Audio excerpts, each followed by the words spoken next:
Saint মার্টিনের দক্ষিণে ছোট ছেড়া দ্বীপ, নীল জলরাশির মাঝখানে প্রবাল পাথরের তৈরি দ্বীপটি প্রায় ৩ বর্গ কিলোমিটার আয়তনের। এই দ্বীপে চারপাশে ছড়িয়ে ছিটিয়ে আছে প্রবাল পাথর, ঝিনুক, শামুকের খোলস, চুনাপাথর, যা পর্যটকদের জন্য বাড়তি আকর্ষণ। তাই সেন্ট মার্টিন থেকে ট্রলারে করে আধ ঘন্টার পথ পাড়ি দিয়ে অনেকেই ছুটে যান নির্জন এই দ্বীপে।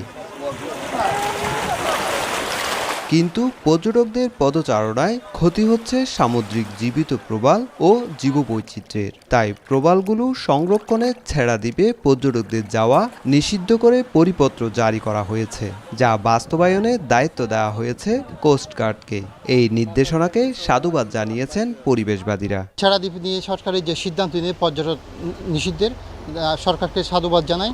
পাশাপাশি পুরো সেন্ট মার্টিন দ্বীপে পর্যটন নিষিদ্ধ করা উচিত। অধিক সংখ্যক পর্যটক যাওয়ার কারণে মাটি, বায়ু, পানি এগুলো দূষিত হওয়ার কারণে পুরো দ্বীপটাই এখন ঝুঁকিতে রয়েছে। জেলা প্রশাসক জানালেন, নির্দেশনা কার্যকরের মাধ্যমে দ্বীপের সামুদ্রিক প্রবাল এবং জীববৈচিত্র্য রক্ষা করা হবে। যে ঐতিহ্য সেন্ট মার্টিনের যে প্রবাল দ্বীপ, সেটা যে একটা ক্ষয় সহিষ্ণু অবস্থায় আছে, সেটা হয়তো আবার পুনরুদ্ধার করা সম্ভব হবে। এছাড়া সেন্ট মার্টিন দ্বীপে মোটরসাইকেল ও ইঞ্জিন চালিত গাড়ি, রাতের আলো বা আগুন জ্বালানো, কোলাহল বা উচ্চস্বরে গান বাজনার আয়োজন এবং জাহাজে অতিরিক্ত যাত্রী পরিবহন করা যাবে না বলে নির্দেশ দিয়েছে পরিবেশ, বন ও জলবায়ু পরিবর্তন মন্ত্রণালয়। সুজাউদ্দিন রুবেল, সময় সংবাদ, কক্সবাজার।